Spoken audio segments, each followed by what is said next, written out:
What is going on, everybody? How are we all doing? And welcome back today to another brand new episode of City Talk. And today is going to be the first of a bit of a mini-series, a series within the series where we're going to be talking to other YouTubers that support rival clubs of City. So we're going to be talking to sort of the top 4, top 5 club YouTubers and just getting our thoughts on City, on their own club, what they're thinking of last season and the season that's to come.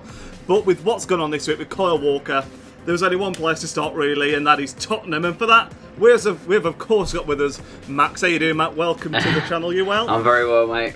Thank you for having me on the channel. We've got plenty. It's no problem at all. We have literally, we started recording this just and then I hadn't even got my audio recording like an absolute fool, so we're starting this all over again. But I think there's only one place to start, like we was talking about just, or we started to talk about, and that is Kyle Walker, of course, moved to City, 45, 50 million, whatever it is. I'm going to ask it again. Is he going to be a big miss for Tottenham next season, do you think? Let's see if I have the same answer. So, like I was saying before, if you were to offer 50 million for any Spurs player and I was to say take one, obviously it's never going to be Eriksen, Kane, Ali, any of them, Walker. He can be replaced because I think that's the thing for you, isn't it? From last season, you've got so many big performers from last season, players that really full on stepped it up. I think, you know. Well, that's the thing. Like you say, obviously Walker is going to be missed massively because he's been at Spurs for so long. But that's what it is. You get attached to players. That's why people are a bit annoyed. Yeah. You can go abroad, get someone for 20 million or half the price, or whatever, and they can be just as big. So I will say, from I think if you look at the other top 4, top 5 teams, I think if you bought their first right back, they'd 100% have to go out there and buy someone. There is an argument that Kieran Trippier could step in. I mean, as far as backup goes, I would argue that he's got a far better end product than Walker. He's just not got the physicality, has he? He's got that part of the game that Walker hasn't. As where Walker can track back if he's out of position because he's got the pace and bomb it up the wings. It's just the physicality into the Walker's got the pace, the strength that I think Trippier hasn't quite got. But as far as someone stepping up, even if you didn't sign anyone, I really do think he's like. I'd be more than there's no team out there with a better replacement. He'll be out there now, knowing that obviously he needs to make that right back spot #1 priority. There's no reason why he can't, because obviously he's been playing a lot towards the end of the season. So Pochettino clearly likes him. There was a lot of rotation going on, wasn't there? There was a lot of rotation. So maybe that was I know, just before you move on to the next point, but that'll be why he was giving maybe Trippier loads of game time, because he knew Walker was off. Maybe. Because it had been spoken about for a long time. Like I said at the start, it seemed to have been mentioned like months ago. It went really quiet. Then the middle of this week, just all like nothing was done, wasn't it? Yeah. Like, seemed to go really quiet on that front. But talking of Walker last season, do you think you can build on last season? Because just your thoughts on last season really quickly, because obviously a lot of people were saying at the end of it, you'd bottled it. I completely disagree with that. I think, if you offered Tottenham that position at the start of the season, you'd beat the hand off. Obviously, you've had a fantastic season, but the difficult thing from coming in second is there's only one place to go to get better, and that's first, isn't it? So, do you think you can do that? Do you think you can win the league? If you ask me at this moment in time with no signings happening, then that's the thing we'll come on to. I mean, it's been quite quiet, hasn't it? It's been very quiet on the front. But last season and the season before, it's kind of been pretty crazy how quickly things have developed, because it's been since Pochettino's been there. Obviously our defence has improved. We're unbeaten at White Hart Lane. What a great send-off that was. And that's going to be another massive thing, isn't it? Because you're like, as a City fan, and when you play in other teams, there's certain teams that you don't want to play against, isn't there? And especially away from home. And White Hart Lane, over the last couple of seasons, I'd say now, it's definitely been one of those places where you just don't look forward to going to, because you're so lethal there. You like I say, you just seem to perform so well at home. We just look so good going forward at home. I think the team just know that, when they say, the fans, the 12th man, it clearly was every single game last season. And that's another thing, isn't it? Wembley next season, will you be able to maintain that? It's going to be difficult, I think, but well, it's going to be interesting, because people say obviously Spurs can't play at Wembley or this. Yeah, we were poor in the Champions League, but the game against Chelsea that we lost, we were actually good. You were very unlucky that day. I watched that game. Was it the final? The semi-final, yeah. Semi-final, yeah. You were very unlucky that day. I still don't know why they have the semi-finals at Wembley though. I still feel like it should just be a final. I think it's wrong, because I think Wembley should be the final, and that's it. But at the same time, I was lucky enough to go to the Man City Man United one years ago where we won, and it was like an amazing day. So I'd never swap that for the world, obviously. So if you're there and you have a great day, it's phenomenal, but it does also take the shine away from the final a little bit, doesn't it? I do agree with that. 100%. That semi-final, was that the one where Kane scored that ridiculous header where he had to kneel down to get to it? Yeah, and that is coming from Eric, crazy goal, another player who I absolutely adore. I feel like he's another player that could easily worm his way into like most Premier League teams. Oh, good. You got a few. I think one question I was going to save it for the quick fire round, but I'm not going to. I'm going to talk about it now because I think we can both speak about it. Is if you could take, and I'm going to speak to every single person I do this with about this. Yeah. If you could take one player from City to put in your team, who would it be? And while you're thinking about that, I'm going to tell you if I could take one player from Tottenham, who would it be? Not including Kyle Walker, obviously, because Kyle Walker's just gone. And I think a lot of people will probably look at City and Tottenham, and obviously you've got Harry Kane. Yeah. Best striker in the Premier League right now, no question of a doubt. Back-to-back Golden Boots, phenomenal season last year. He's certainly up there. I remember tweeting you ages ago saying I don't think he's world class and he's still got to prove himself. Yeah. But he's on the verge right now. If not, he's there, isn't he? I think if he does well in Europe, especially this season, he's got to be up there. Well, that's he's got the thing. to be up there. Kane, just before I tell you who I'd take from City, definitely. I'm not taking Kane. I'm just talking about Kane. Oh, you're not I'll get onto mine in a second. No, I'm not taking I'm not Kane. We'll get letting onto it in a second. Yeah, he's proven himself every season now, isn't he? So he just talks. He speaks for himself.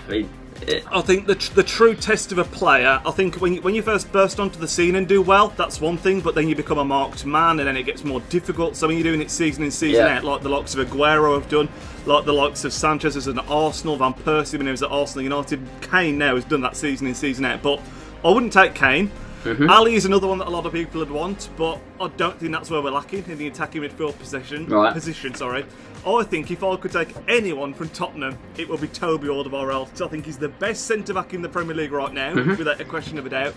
And his ball-playing skills are ridiculous for a centre-back, which I also think suits the Man City, the way we play, because obviously we like to play it in the back under Guardiola and everything, don't we? So for me, I would take Alderweireld. I think I honestly believe he's the best centre-back in the league right now, which is why you were saying just about your spine.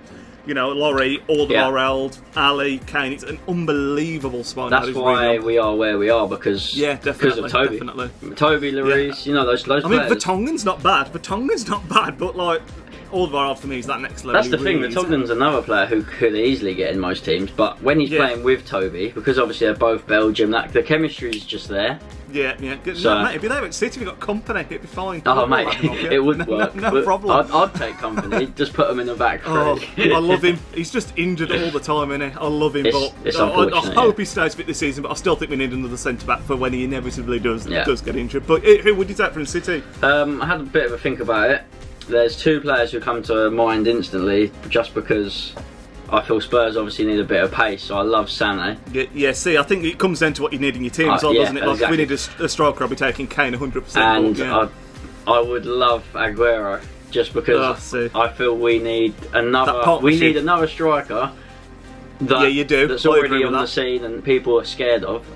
And I feel like Kane could easily play with someone. It's just the fact that definitely, because we'd move Ali out wide or something like that, and Aguero doesn't even start sometimes now. No, not with Jesus. It's been a strange season with Jesus coming in. He seems to have been second fiddle a lot of the time, and I also think we need another striker because we've got Aguero, Jesus, and Iheanacho. Iheanacho looks like he's on the way out to Leicester right now, so I also think we need another striker. But you're in a similar predicament to us, I think, where it's difficult to get in a striker that knows full well he isn't going to be the first choice, because if you buy a striker, it's unlikely you're going to be getting someone that's taken over Kane unless you play two up front, isn't it? So I think it's very difficult to get someone in that's going to play, that's happy to play second fiddle. It's difficult, it really is. That's the thing. If you sign a big name, they're going to want to instantly walk into the team, aren't they?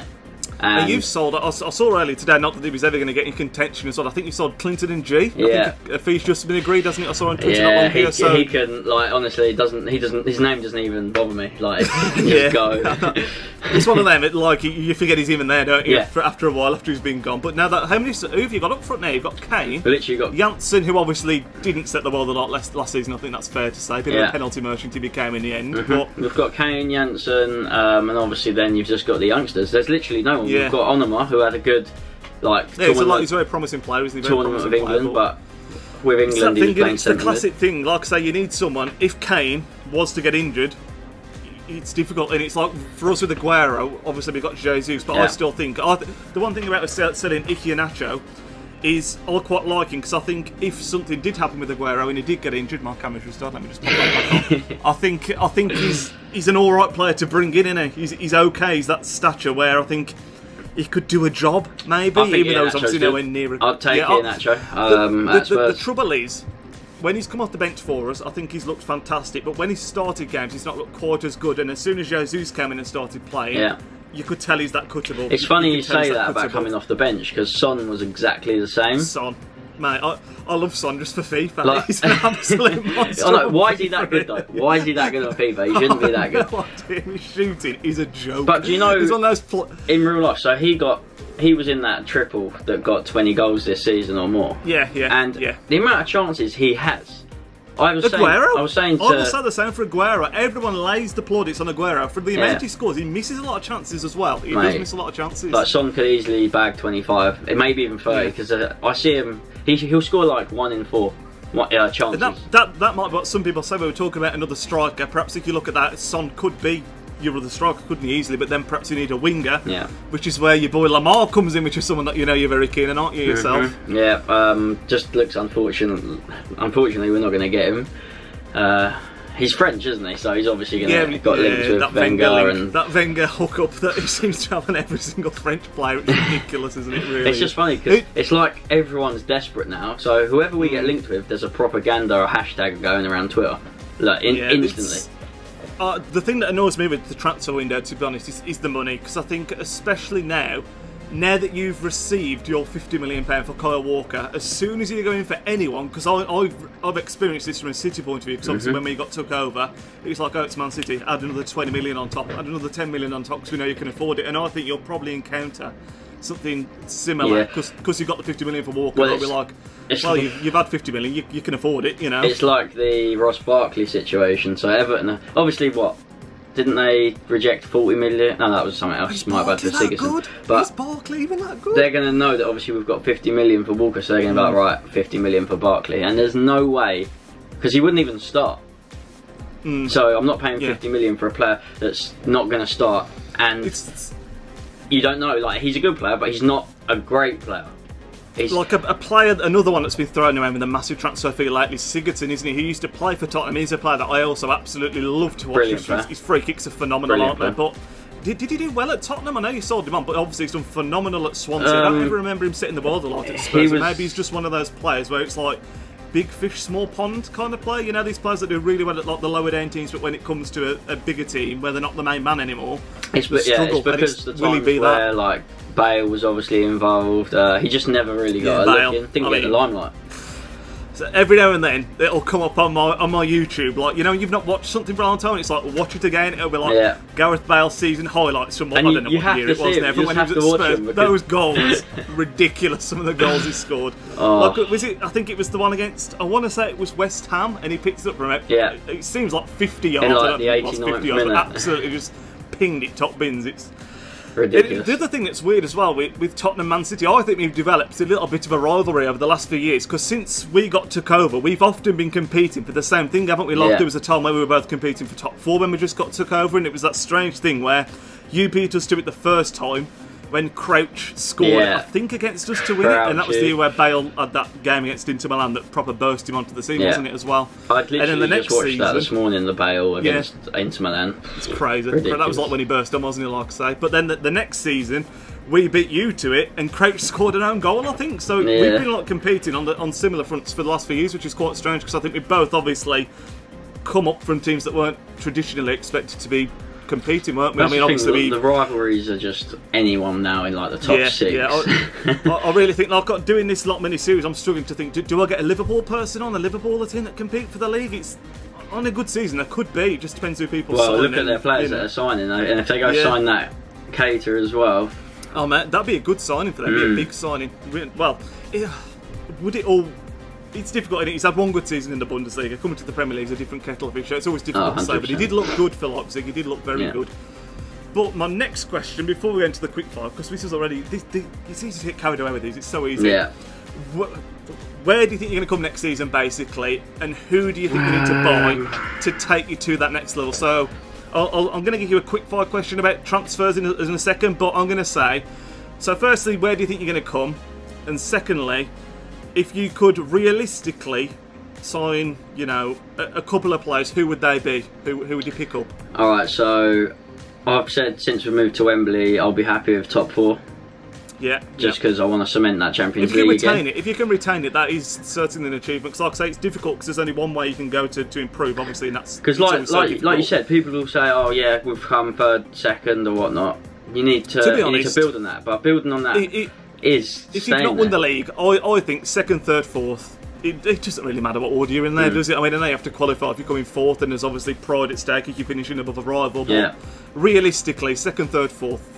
Yeah, it would be a great achievement just for being at Wembley and people saying, "Oh, we're not going to do it." So obviously, to finish there, you need to play well. So I'd like to think we're going to play well again at Wembley. You need that home form again. Like I was saying earlier, White Hart Lane was a fortress for you last season. We need to do the same again at Wembley, don't you, basically? Yeah, there's no reason why we can't if we hit the ground running. So it's just a wait and see, really. No one knows, do they? So who would you like to bring in then? Because I have seen today in the gossip column Gareth Bale potentially up for sale. Only in trash talk gossip column. Yeah, I'm not even gonna start thinking about that. I bet I'd love to have him back at the Prem, as long as it wasn't at United, obviously. I don't want to go to United, but I'd love to have him back in the Prem. I just want anyone. It's hard to think off the top of my head. I just want... It's got to that stage now where I just want a signing. And it's bad because that signing, like it was in January... No, well, like it was with Sissoko. Let me just restart my camera. Yeah, it's alright, no worries. Right, I'll just carry up. It's a difficult one, isn't it? Because like obviously your dad's watched Tottenham as well. You film all the videos with him. My dad's a City fan as well, and he's been pulling his hair out the last couple of weeks. He's like, we signed Bernardo Silva really early on, and we signed Edison really early on. But we released all these wing backs, and like we were saying earlier, it seemed to go so quiet. And he was like, "Just get it done, come on, get it done." And it's frustrating, and it goes day by day. There's rumours and rumours and rumours, and nothing seems to happen, does it, for so long? And then out of nowhere, like we were saying with Kyle Walker, it's just like done. Yeah, it's that. And like Mendy's well, that's supposedly really close. It was like over the weekend that just happened, didn't it? It was like so I think it was Thursday daytime. It was like fee agreed, and then Friday night it was done. That was done. They must have agreed like terms and all that really quickly. And thing is, though, City, he say he's on 60 grand a week at Spurs or whatnot. City would have. It's one of them. More than double it. So you can't hate him for going. I don't think. No, and he's moving closer to back home. It really frustrates me whenever we play Liverpool and they boo Raheem Sterling off the pitch. And I think, from Raheem Sterling's point of view, at the time, we just won the league. We were the more likely, like if you're a player and you want to win silverware, it's a step up for Liverpool, undoubtedly. He's going to be on more money than he was at Liverpool, obviously. And then it just really pisses me off when players get booed off the pitch. I can understand when there's a bit of snakery going on, like with Fabian Delph, when he was like, "Oh yeah, staying at Villa, ain't going nowhere." And like I can understand it a bit with Kyle Walker because he was like, you know, that whole your famous tweet, Tottenham for life, all that stuff. So you can understand that, but when a player's genuinely moved up, I don't see. Sometimes, like when we had Sean Rock Phillips going back a long time ago, I was gutted when he went, but at the same time, it was a step up for him. And you think you can't expect him to stay, can you? You just don't know if something like after he did that filming, he might have been happy in a solid place, and then he's had a falling out. So they're not going to come out and say, "Oh," because they know instantly if they say, "Oh, he's falling out with Pochettino," it gets in everyone's heads. There's rumours spread. Then players would want to leave. It's like they probably just said, "Look, keep it behind closed doors. We'll get this deal sorted." Yeah, no, it should be done. I'd rather have that like at City again. I'll finish off on this before we go to the quickfire. But we've had it at times with the likes of Balotelli, with Tevez, where there's been absolute shenanigans going on, absolute scenes, and it's all over the paper. And it does you no favours at all. It does you no favours whatsoever when it's like for everyone to like mock and laugh at, and you know what I mean. You want it to be done behind closed doors. You want it to be done as quickly as you can. As good at terms as you can, as long as you're getting a good price and it's fair, which, let's face it, 50 million for Kyle Walker, I'm kind of glad it was that quick, because if that just dragged on and on, it would have. You don't want, exactly. You don't. I'd rather it just be done. And from our point of view as well, I wanted it to be done for the pre-season tour, which I think we go on next week, and you think you want it to be done then so he can get playing and everything. But yeah, there's still a long way to go in the transfer window. I think you've got to sign somebody. You will be signing some players. It's just going to be a matter of you've got to sign the right players rather than it's quality over quantity. Behind closed doors, they're doing something now, but it's like it's going to be a panic buy. It really is for your squad now. I think it's quality over quantity. I don't think you need to go out there and buy a ton of players. I just think you need to buy 2 or 3 players that genuinely improve your team, and then you'll proper take that step up. 100%. Hopefully not too much, because you're not going to finish in your City, obviously, but, you know. We'll see what happens. Yeah, we'll see what happens. But right, I'm going to fire a few quick fires at you now. So, I asked you just if you could sign any realistic players, any three, and you dodged that question. Similar, if you could have one player at Spurs from anywhere, anyone's available, who you add into the team? Off the top of my head right now.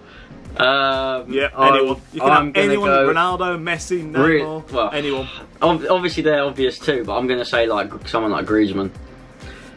Griezmann over Ronaldo or Messi? Yeah, but no, that's just the age. That's ridiculously unrealistic. As much as I'd love it to happen. Oh no, that's the idea of the question. That's why I said it's anyone you could have. So you're taking Griezmann if you could take anyone in world football right now. Tottenham.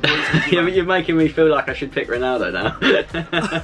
It's difficult, isn't it? Because Ronaldo is the best player in the world right now, I think. But how old is he? 30. Anyone who's watching this would say anyone would be silly not to pick Ronaldo or Messi, but. See, if you're talking City, I'm looking at Neymar because I think he's the next big thing, but at the same time we don't really need a winger, so it's difficult, and it's difficult. So you're going Griezmann. Yeah, Final I'm answer? Go Griezmann, why not? Right, next question, top 4 next season. What's your prediction? Obviously, I should point out, this is going to be more difficult for Max than anyone else because he's doing his first. A long way to go in the transfer window. Yeah. There, but top 4. With no signings. Alright, I'm going to pop us third. Nice. Just cheeky third, just slot it in, that'll do. And then I'm not bothered who else finishes around me. I'm going to say I'd like to see us finish above Arsenal again. Obviously it's going to be difficult because obviously Lacazette, that's another time. It's a big sign, especially as it looks like they're keeping Sanchez, which I'm a bit gutted about as well. I'll say City second and Chelsea to win the league again. So, Chelsea to win the league again. See, I think Chelsea are in a similar position that you are right now. They've not really bought anyone after. I know they bought Rudiger, but I think it's a bit quiet, especially if they lose Costa. And then Aubameyang, I know, has been linked a bit at the minute, which would be a crazy. It's just the manager. I honestly do rate him. I think he's brilliant. Really, Conte. I think it's interesting that he got everyone playing the 3 at the back, didn't he? Like he initiated that last season. I feel like, and you played it quite early as well, didn't you? A lot. Vertonghen, Dyer, and Alderweireld. Yeah. But yeah, and then all of a sudden it was like in fashion, wasn't it? Everyone was playing it. Next question, bottom 3, who's going down? Again, this is so difficult because it's so early doors in the transfer window and everything. And what one signing changes this, doesn't it? Obviously. God, so. that is actually really hard. Yeah, it is. Because if you're like me as well, I couldn't tell you who the promoted teams have really bought in. Who was it? It was Brighton. I wouldn't off the top of my head. Brighton came up, Newcastle came up, and Huddersfield. All right, Newcastle might stay up. I'll be happy to say Newcastle stay up, but yeah, you want them in the Prem. Big team, aren't they? Good stadium. I'd be sorry to say, but nah, they're going to end up going down. Who's going down with them then? It's always that way, and there's usually 2 that come up and 1 current Premier League team. Yeah, there's always a massive fight, isn't there? Yeah. Sunderland had avoided it for ages, and they inevitably. Yeah, they rode their luck. There's just those. There's so many of those. Someone like Burnley, they did so well last season. Can they do it again? There's so many of those little teams that just like get around 40 points, and then like what was it? The gap from like 17th to 10th at stages for that season was like 5-6 points for so long. Yeah, it's nothing. It really is. So I'm actually not even going to shout that one. I'm just going to say Brighton and Huddersfield are going down. Or do you want me to just pick someone? Go for it, man. Come on, put balls on the line. You could get this right. You could look back on this in like 12 months' time and be like, yeah. Alright. Alright, 1 second. I'm actually going to. He's getting up the league table. He's getting up the league table. I'll tell you what. Come back to that come back one. to me. I think this is an obvious one. Top scorer for next season. He just answered it for me, Harry Kane. Yeah, I was going to say, I ripped these down and I was like, well, I don't know what I'm going to say to that one. I actually reckon it'll be Kane, and I honestly reckon Sanchez, wherever, if he stays in the Premier League, he'll be up there. Yeah, I think especially if he plays up front, but I don't think he will be playing up front because of Lacazette. So, to answer your question to the Premier League one, I'm going to say West Brom. West Brom. See, West Brom and that team though, Tony Pulis. He loves it. But then it's annoying because you could say like, if Swansea lose Sigurdsson, they're going down, and they lose that centre back that we're interested in. Yeah. Oh God, what's his name? I forgot his name. Oh, so it's sort of an M. Ask me the next one. I'll quickly Google it. I can't remember. It's got out of my head. Done top scorer. Surprise package. Surprise package for next season. What, to come out of the blue, like just out of nowhere?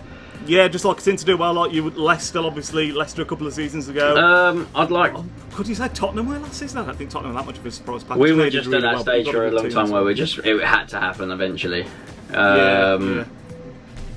I think Burnley are like underdogs all the time, aren't they? People still look at them and feel, I reckon, oh, it's only Burnley, where you shouldn't. It's fortress, isn't it? Turf Moor. It's a bloody fortress. They are a good side. They got players that just battle. I mean, if you've got players like Joe Barton in your team, then you just know that you're gonna be fighting, aren't you?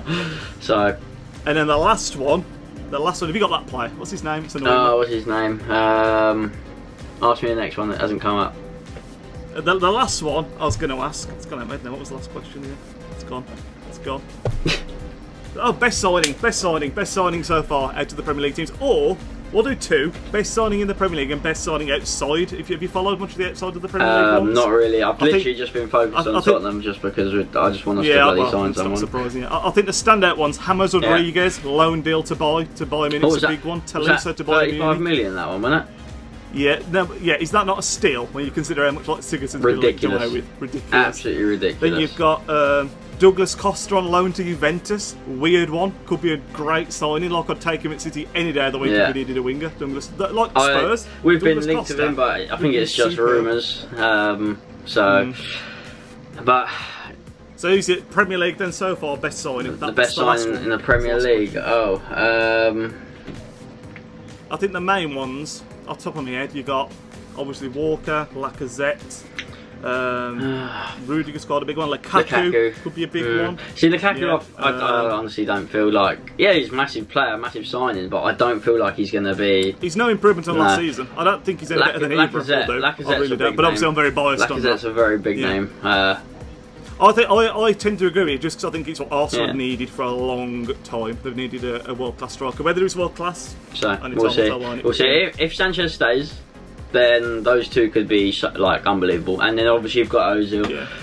But they could be a force to be reckoned with. So quite worrying from a Tottenham point of view, I imagine. It's hard to see. It's hard to see because obviously they're splashing the cash now. So. Yeah, that's why we were saying earlier. You need to do the same. You need to match what everyone else is doing. And just to touch on this very briefly before we're doing this, I think it's always like I think Chelsea are doing something similar now. It's so frustrating when like Man City have won the league in the past. I don't think we've strengthened enough. And I think when you're at your strongest, like Tottenham are right now, this is the strongest you've been in a long time. You need to use that pull to bring in the players now. So I think you need to do it now. That's the thing. I don't understand why we're messing about. If this club wants 22 million for Pereira, pay it. Don't. Yeah, exactly. That's what I was like with Walker. I was like, they want 50 million. We don't offer 13 million. Just do it. It doesn't make sense. Stop pissing around. It just doesn't make sense. So that's what I mean. If we're going to sign players, we have to just go out there and do it, not beat around the bush. Yeah, definitely. Right, well, my camera is dying now, so we're going to end this off. And although this was only going to be a 10-minute thing, as is always the way, this is only going to be like nearly half an hour video somehow. It's just so easy to get carried away. But once again, thank you so much for coming on, Max. Like I said, his links will be down in the description. Be sure to check him out for your Tottenham and football content. You recorded a football video, did I see? Yeah, it's going to on Twitter as well. There's going to be some things to keep an eye out for you. Yeah, so like I said, that'll all be down in the description. Be sure to check him out. And yeah, thanks for coming on. And I'll see you guys next time out. Take care. Nidge out.